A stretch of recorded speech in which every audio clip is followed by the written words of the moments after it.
திமுகவினுடைய தேர்தல் அறிக்கையை தான் நான் பார்க்குறேன். இதில் புதுசாக ஒன்றும் இல்லை. இப்போ சில இதை நான் உங்களுக்கு சொல்கிறேன் பாருங்க.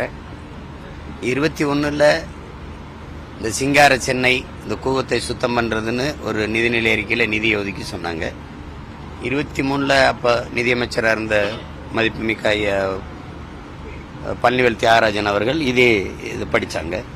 இப்போ 24 இப்போ இருக்கிற நிதியமைச்சர் ஐயா தங்கந்த நரசு படித்தாங்க. இப்போ 25-26க்கான நிதிநிலை அறிக்கையிலையும் அதே இது ஏதாவது நிறைவேற்றதா இருக்குதா பாருங்க. அதே அறிவிப்பு தான்.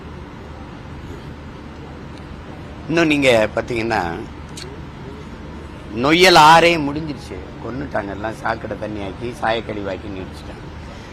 ஆனா நொய்யல் அருங்காட்சியகம் ஒன்று வைப்போம் அப்படின்னு அதுக்கு ஒரு நிதினா, ஆறே கொன்னுட்ட பிறகு என்ன அருங்காட்சியகம் வைப்பீங்க?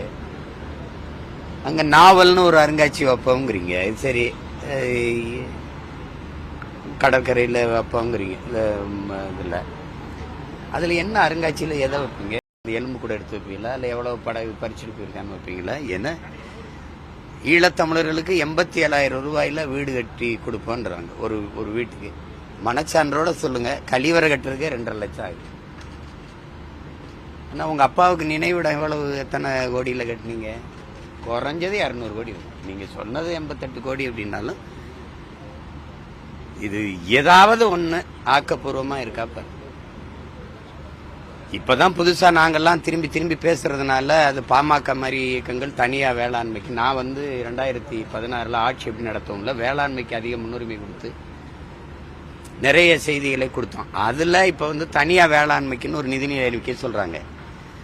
எது செயல்படுத்தி இருக்கிறாங்க? கடந்த நிதிநிலை அறிக்கையில கொடுத்தது எது செயல்பட்டு செயல்பாட்டுக்கு வந்திருக்கு? எது வந்திருக்கு? தேர்தல் வருது, அதுக்கு ஒரு எப்படி சொல்றது, கவர்ச்சிகரமா திட்டங்களை அறிவிச்சு விட வேண்டியதான். இதுல எதுவும் அதேதான். இந்த குடும்ப தலைவிக்கு 1000 அப்ப தகுதி கேட்டாங்க, இப்ப அது இல்ல.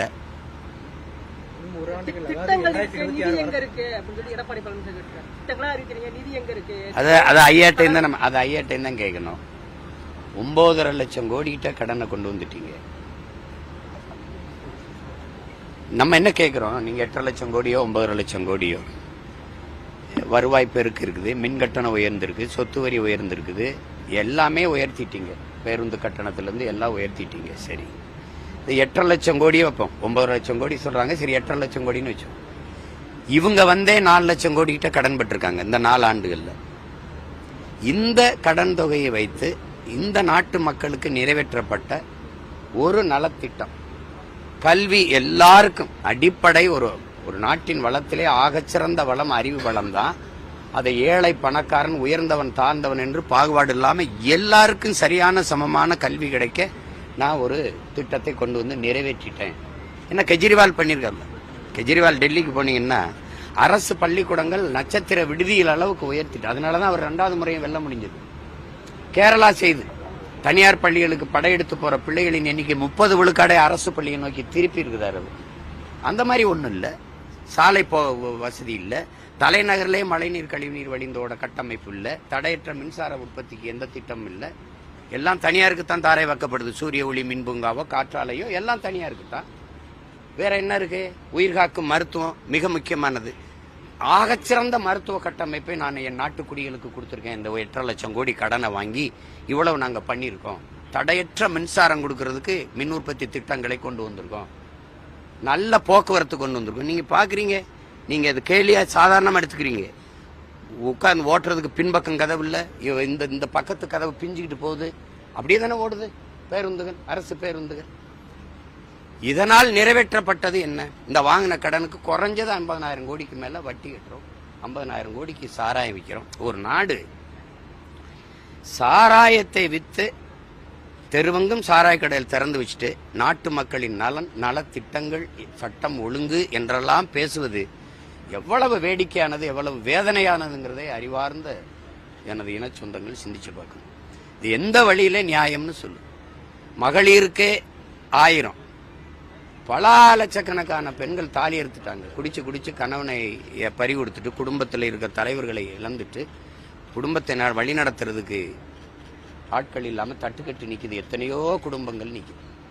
எத்தனையோ பிள்ளைகள் எங்க அப்பா நான் செத்தாவாது பார்த்துட்டு குடிக்கிறத நிறுத்துவாருன்னு.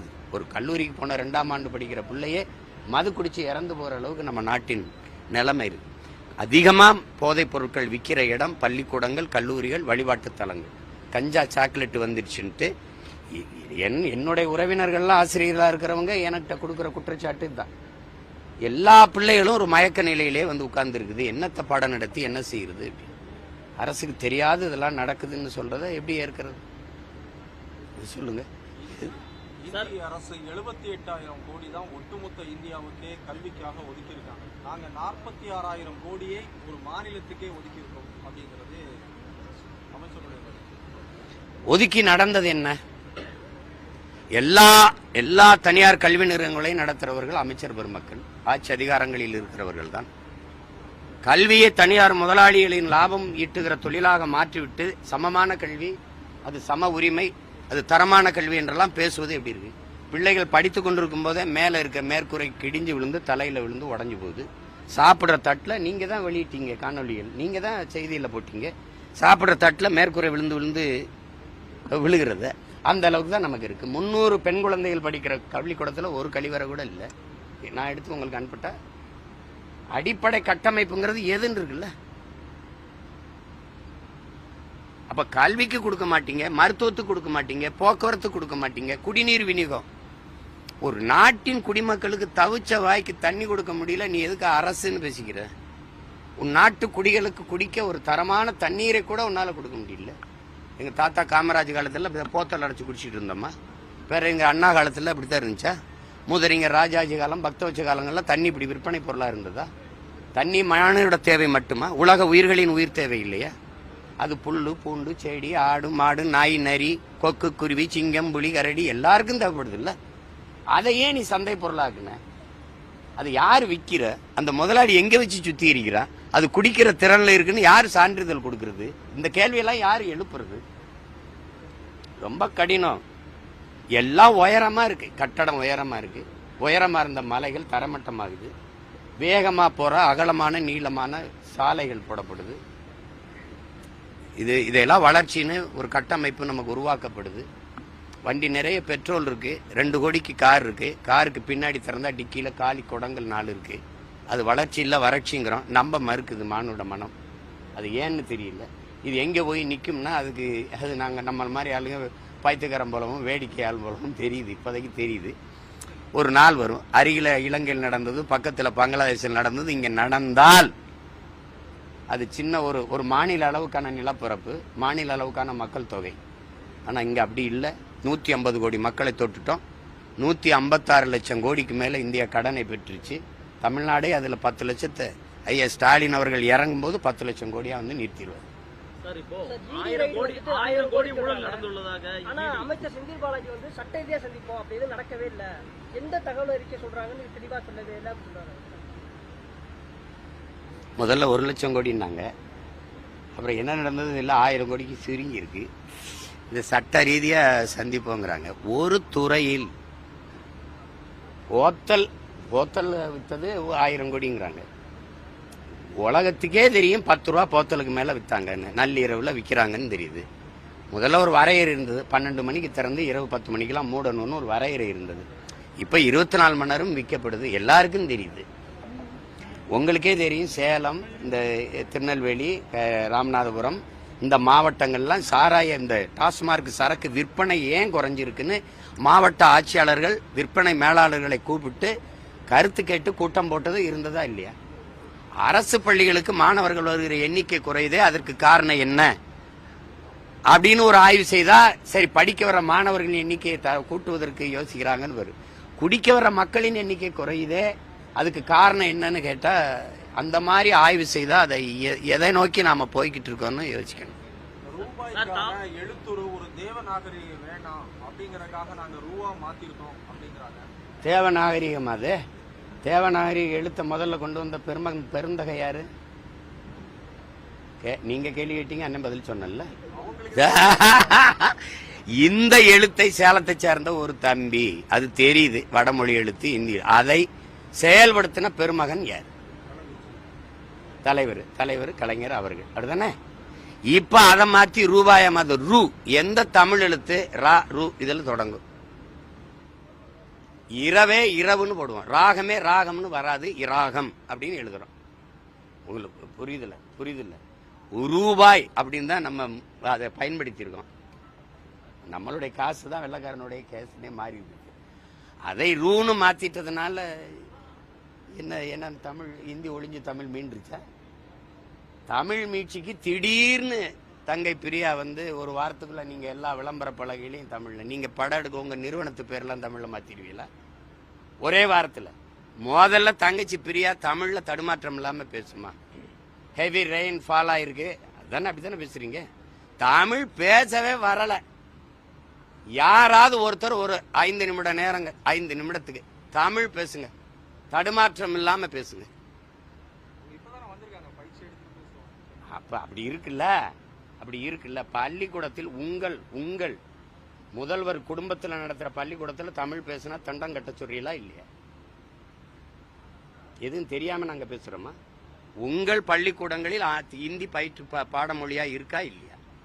ஆங்கிலம் பயிற்று மொழியா இருக்கா இல்லையா? கடைசி கேள்வி சார். தமிழ்ல பெயர் பலகை மாற்றுகிற முயற்சி இன்னைக்கு நேத்து இல்ல. ஐயா தமிழ் குடிமகன் இருக்கும்போது பெருமுயற்சி எடுத்தாரு. அதை நிறுத்தினது நம்ம ஐயா கலைஞர் தான். அதை போய் நிறுத்தினாங்க. தமிழ்ல கொண்டு வரணும்னா 3 2 மடங்கு தமிழ்லே 1 மடங்கு பொதுமொழி ஆங்கிலத்திலும் எழுதி வைக்க வேண்டும்னு சட்டம் கொண்டு வந்தார் ஐயா எம்ஜிஆர் அவர்கள். அவர் செயல்படுத்த முடியல, இறந்து போயிட்டார். பிறகு வந்த தலைவர்கள் அதை செயல்படுத்தல. எங்கும் தமிழ் எதிலும் தமிழ் வெற்று முழக்கம் தானே. வீழ்வது நாமாக இருந்தாலும் வாழ்வது தமிழாக இருக்கணும், வெற்று முழக்கம். எல்லாமே சும்மா வெற்று கூச்சல், அது சும்மா போட்டு போயிடறான். அதனாலதான் அவன் மணக்க வரும் தென்றலிலேயே குளிரா இல்லை, தோப்பில் நிழலா இல்லை, தனிப்பெரிதான் துன்பம் இது தமிழகத்தின் தமிழ் தெருவில் தமிழ் தான் இல்லைன்னு பாடி செத்தே போனா எங்க பாவேந்தன் பாரதிதாசன். அது பேசி என்ன இருக்குது அங்க? நீ இந்திங்கிற பாரதிய ஜனதா கட்சியின் மாநில முதலமைச்சர்கள் மகாராஷ்டிராவிலேயே அந்த முதலமைச்சர் சொல்றார் மராட்டியத்துல தான் படிக்கணும், மராட்டியத்துல தேர்வு எழுதணும்ன்ற. உங்க கட்சி தானே காங்கிரஸ் கட்சி, கூட்டணி கட்சி கர்நாடகாவில் Siddaramaiah, no English only Kannada this is Karnataka பேசுறாரா இல்ல? இப்படியே பேசுற. அது இந்த தாளை எடுத்து கோப்புகளை புரட்டி போட்டுக்கிட்டே பேசிட்டு, no only Kannada this is Karnataka, no English. யாவனா இருந்தாலும் இங்க வந்து 6 மாசத்துல கன்னடம் கத்துக்கிட்டா தான் அங்க வேலை நிரந்தரம், அங்க வேலை செய்ய முடியும். இல்லைன்னா பனிக்காலம் முடியறதுக்குள்ள தூக்கி விட்டுருவான். இங்க அப்படியா? தமிழ்நாடு தேர்வாணையத்திலே வந்து இங்க வந்து தேர்வு எழுதி தேர்ச்சி பெற்று வேலைக்கு போயிடலாம். அப்புறம் 2 ஆண்டுகளை தமிழ் படிச்சுக்கலாம். வேலை கிடைச்சிருச்சுன்னா அப்புறம் ஏன் தமிழ் படிக்கலாம்? இங்க வேலை பார்க்க வர இந்திக்காரன்ட்டு அவனோட பேசுறதுக்கு என்ன ஹிந்தி படிக்க சொல்றிய? நீங்க எப்படி பானிபூரி சாப்பிடு? அப்படி பானிபூரியை நான் சாப்பிடணுங்கிற அவசியம் என்ன இருக்கு? எப்படின்னா கக்கூஸ் போக முடியும். கக்கூஸ் போறதுக்கலாமா அங்க ஒரு மொழி? கழிவறைக்கு முன்னாடி இருந்து காசு நீட்டா திறந்து விட்டுருவான். இதெல்லாம் ஒரு எதிர்த்து சண்டை போட ஆள் இல்லை, அதை பேச ஆள் இல்லை. பாரதிய ஜனதா ஆளுகிற மாநிலங்களே அவரவர்கள் மாநில மொழியை படிக்கணும்னு பேசுறாங்க. அதை நம்ம பேச முடியாதா?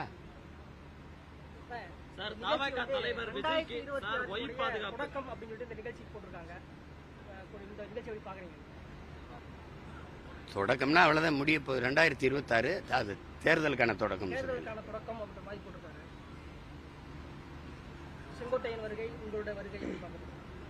நாங்க எப்போ தொடங்கிட்டோம் 2026 வேலைகளை நாங்க தொடங்கி களத்திலே தான் நிக்கிறோம். மற்றவர்கள் போல கூட்டணிக்கு அலைஞ்சிக்கிட்டு பேசிட்டு இருக்கிற கட்சியிலேயே. அதனால தொடக்கம்னா வரவேற்க தான் இருக்கணும். நல்ல தொடக்கம் வரவேற்க தானே செய்யணும். விஜய் அவர்களுக்கு ஒய் பாதுகாப்பு வந்து ஆய்வு செஞ்சுட்டு போயிருக்காங்க. சிஆர்பிஎஃப் எப்படி பாக்குறீங்க சார்? விரைவில் வழங்கப்பட இருக்கிறது. அது தவறில்லை. தம்பி மாதிரி ஒரு புகழ்பெற்ற ஒரு கலைஞன் வரும்போது பொதுவெளியில் அவருக்கு பாதுகாப்பு தேவைப்படுதுன்னா கொடுக்கலாம். இப்போ என்னை மாதிரி ஆளுகளுக்கு தேவையில்லை. ஏன்னா நான் நினைப்பேன், நான் வெகுமக்கள் அரசியலுக்கு வர்றவங்க நம்ம அப்படி நிற்க முடியாது. எனக்கு கூட சொல்லுவாங்க நீங்கள் பாதுகாப்பாக இருக்கணும். மக்கள் அரசியலில் அது சரியாக வராது. உங்களுக்கு தேவைப்படுமா சார்? நான் தான் நாட்டுக்கு பாதுகாப்பு, எனக்கு பாதுகாப்பு அவசியம்.